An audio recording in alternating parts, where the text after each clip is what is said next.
Asanteni. Pwani hoye!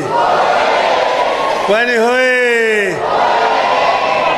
Asanteni sana. Nimeona kama kumefura hapa, kumefurika. Nataka nianze kwa kusema tuna furaha mingi sana kurudi pwani tena. Nimeketi hapa chini kwa makini kabisa. Nimesikia ngurumo ya pwani. Nimesikia kule, nimesikia chewa, nimesikia papa, vile vile imenguruma hapa. Kwa hiyo tuna furaha mingi zaidi. Nitaongea kwa Kiswahili, lakini kwanza nataka mniruhusu. Niko na maneno machache nimeweka kwa Kimombo. Nataka mnikubali niyasome. Mko tayari? Mnakubali? Friends, fellow leaders, the Coast region has a running feeling of marginalization that has deep roots in our history. The people here also believe that they bear the unfair burden of human rights abuses, extrajudicial killings, and land injustices. The land injustices in Kwale, in Kilifi, even in Taita, Taveta, and other places date from the pre-colonial, colonial, and post-independent periods. Taita, Taveta residents also feel abandoned to endless human-wildlife conflicts that result in loss of lives, killing of wildlife, and destruction of their farms. Residents of the county are also among the many Kenyans owed up to 14 billion shillings in compensation money. The region has not reaped the full benefits of the numerous precious minerals that dot the counties. Pastoralists in Tana River remain exposed to a cycle of droughts, floods, fights over pasture, and insecurity. Over the years, the coast has seen crops like coconut, cashew nuts, and sugarcane lose their economic value, pushing the residents deep into poverty. Our people here feel that some of our economic policies have worked against them, and remedies need to be found sooner, not later. We need to bring these worries to a complete closure. Our task as a movement is not to dredge or exploit the dark past of this region. Ours is to figure out how to build a fair, just, and lasting prosperity here. We are therefore today to put the concerns on the table as we start the new journey of unity, which we call Azimio la Umoja. We are here to figure out how to finish the job we started years back, to make the people of the coast get what they deserve and be as prosperous and secure as other parts of the country. Every time we have joined hands and looked into the future, this region has made progress and moved forward. Although much remains to be done, I can say with certainty that the coast is a better place today than it was just about 20 years ago. In 2010, you voted overwhelmingly for the new constitution. You are particularly attracted to the idea of county governments, Majimbo, which was a huge step in enabling you to determine your priorities as a people. Like most other Kenyans, you are tired of waiting for help from Nairobi. You supported the 2010 Constitution despite the spirited efforts by opponents to exploit the thorny issues of religion, land, and ethnicity here to make you reject a document that had so much for you. You chose hope over fear. You chose the future over the past. We respect you for that choice.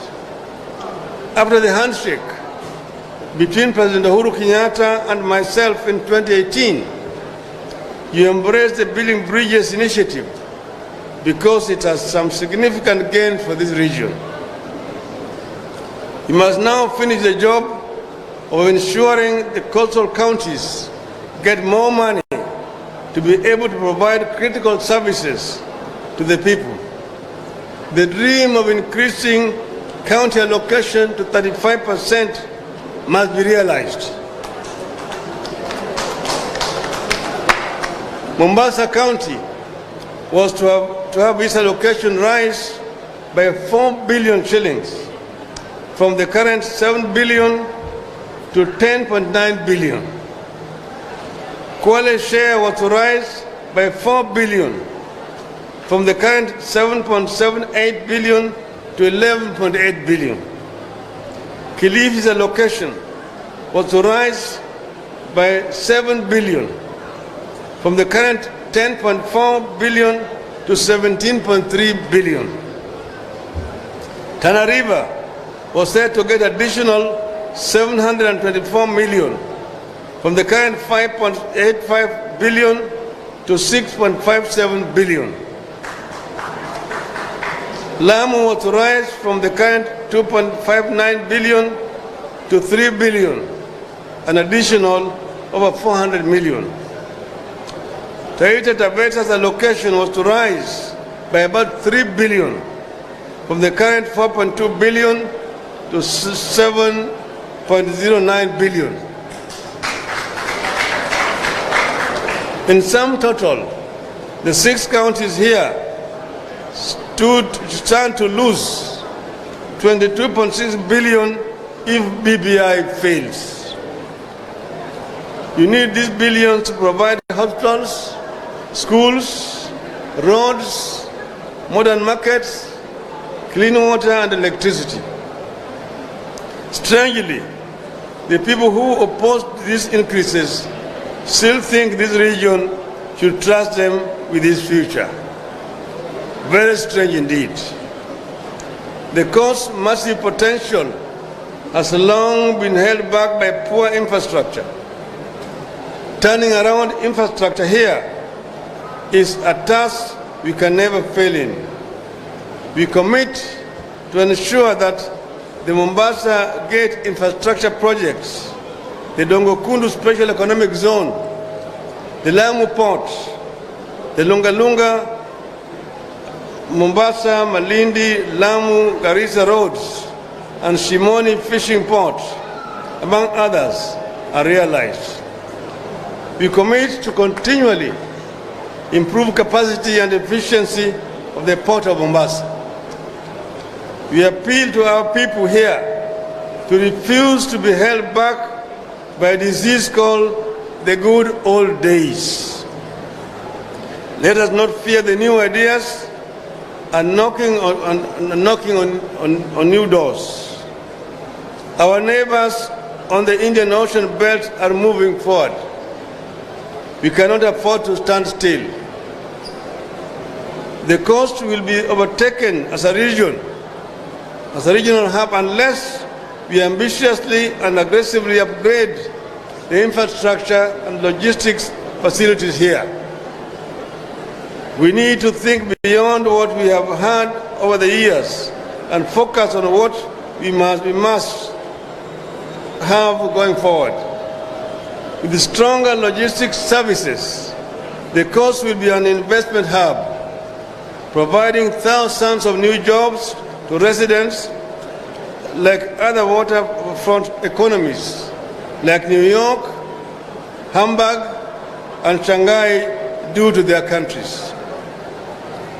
Goods arriving at our ports must get cleared immediately and leave for the hinterland immediately. That way, we attract more traders to use our ports and our logistics services and attract new modern jobs.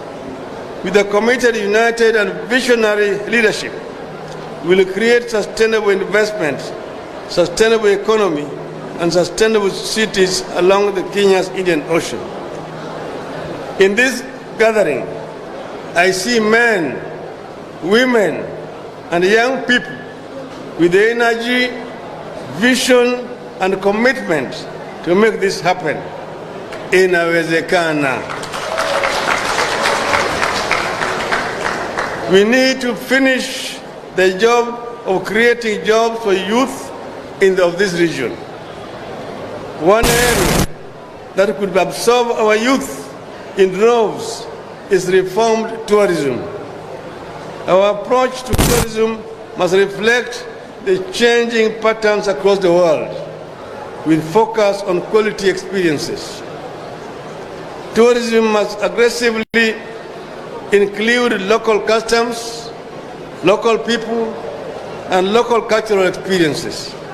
We must put more money into activities that attract more tourists and retain them longer. These include cultural celebrations and festivals, heritage attractions, and technology-enabled 3D and 4D shows. In the era of COVID-19, we must drastically change how we promote and market tourism and invest more on online information services, virtual reality, and digitalization. These are opportunities for our youth if we well exploited.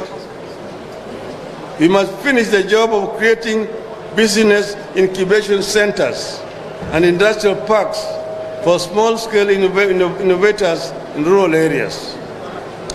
The dream of extending at least 7 years tax holiday for the youth-owned businesses